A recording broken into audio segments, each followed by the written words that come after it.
Research Laboratory, Division of Life Sciences, IASST, Guwahati, Assam, India.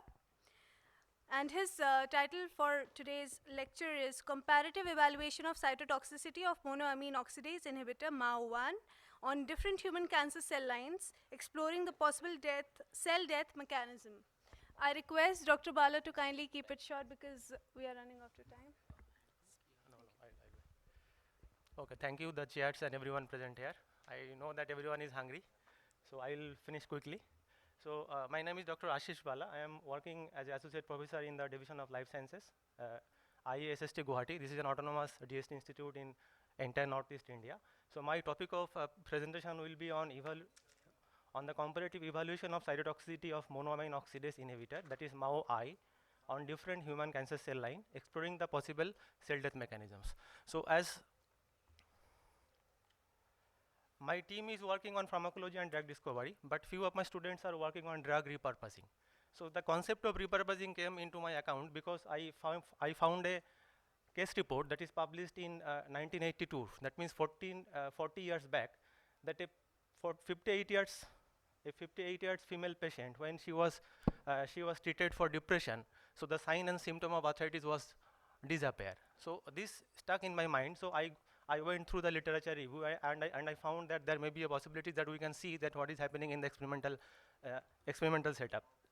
So based on this concept, I started the repurposing of MAO inhibitor for the management of arthritis first, and in that I done some work on acute inflammation control as well as arthritis control, and this work has been done in last 2 years.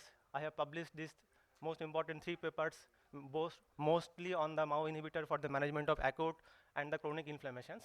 And this study is also published in the Hindu newspaper journal, that this is one of the novel target for the management of pain.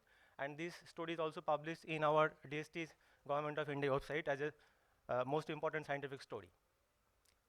So as we know that everyone knows that monoamine oxidase A and B, these are the enzymes. They just they actually convert the dietary and biogenic amines to ammonium and aldehyde, and in these basic reactions the byproduct is H2O2.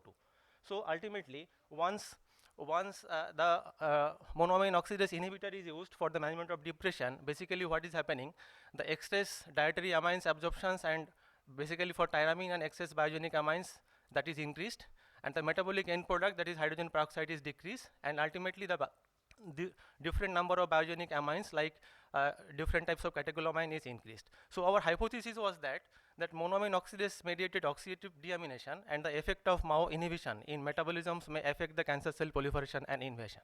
So based on this concept, generally we went for an target-centric drug discovery approach. So what we did, we went for the literature search in PubMed database. Then we wanted to identify some of the target in available public domain, and we went to identify the gene names using the uniprot.org database, and then we make some of the network pharmacological analysis. We make a specific disease target analysis, and then we optimize it, and then we went for in vitro and in vivo evaluations. And then for in vitro test, we went for MTT assay. We maintained cell in both conditions, that is in hypoxic as well as in normal conditions. Then we went for TAPI staining to check the nuclear analysis. Then we went for FACS to identify the pro and anti-apoptotic marker analysis, and also importantly we check that the effect of MAO inhibitor on protein kinase C. So this is the entire methodology that I will be discussing for my result part. So the network pharmacological data, we found that most importantly 10 specific genes, as you can see here, we identified 10 specific genes that are mostly related to the cell-gelatin. And then we found different types of cancer is highly associated, and especially it is highly associated with different cancer, these 10 genes, and that are also linked to the my target drug cell-gelatin. And here the cell-gelatin is a drug that is specifically a MAO-B inhibitor, but importantly at high dose it also inhibits MAO-A. So based on this concept, we have selected 6 cell lines of different origins, like PC12 is a neuronal pheochromocytoma, MDMB is a human epithelial breast cancer, THP1 is human leukemia monocytic cell, MCF7 is a breast cancer, G361 skin melanoma cells, and lastly we also did on HeLa. So we did an initial screening on MTT assay in both hypoxic as well as in the control conditions, and we found that mostly the effect of MAO inhibitor, that is the selegiline, is showing the IC50 below 50 microgram per ml only for PC12, MDMA231s as well as MCF7. So based on this data, we went for initial DAPI staining to see the nuclear fragmentation, if it is there or not. We found a moderate fragmentation in the PC12 cell, but we have not found any of the DNA fragmentation in THP1 cell. Then we did the experiment on G36 on, that is the skin cancer cell line also. So importantly, we also check ROS, that because as I told in my hypothesis that monoamine oxidase inhibitor suppress the ROS, but interestingly in the G36 on cell line we have not found any effect on ROS suppression by the MAO inhibitor, that is specifically for the our selegiline.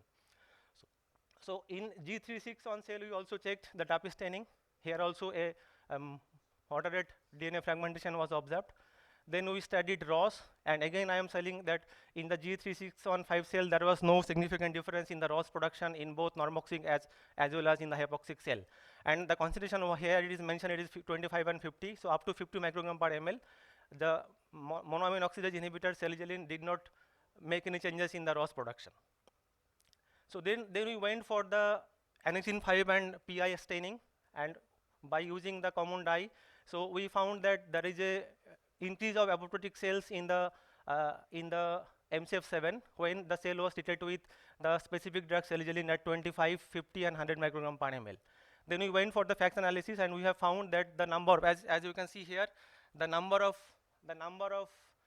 cell death is increasing, and as you see in the early and late apoptotic state, cell is also increased by the treatment of specifically for the selegiline at a dose of 10 to 100 microgram per ml.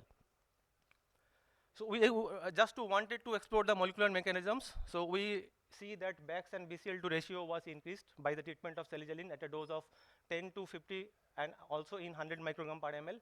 And importantly, as we have not found any effect on ROS, so we wanted to check that what is the effect of this drug on specifically for the PKC, because protein kinase C is also very important to cell growth, cell invasion, and also for the apoptotic control. And we have found that the drug selegiline interestingly suppress the phosphorylation of PKC, as you can see here, at a dose of 25, 50 and 100 microgram per ml. So to explore the conclusion, we have initially came to a conclusion in that it inhibits the PKC phosphorylation, because PKC is very important in different types of cell proliferation, differentiation, and also for the survival and apoptosis. And we also found, as I have shown, that the BAX and BCL2 ratio was increased. So that means it activates the pro-apoptotic factor BAX, and also it suppresses the anti-apoptotic factor BCL2. So up to this work, because this is an ongoing project, this project is not finished yet, and as I have told, maximum work is unpublished.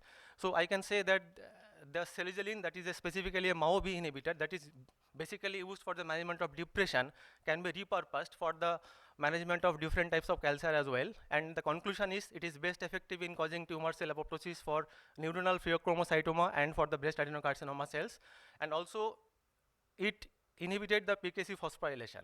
So ultimately our work is not ended here. So generally, basically in cancer management, I think that the lifespan is very important. So if the drug is not increasing lifespan, so this is ultimately the meaningless.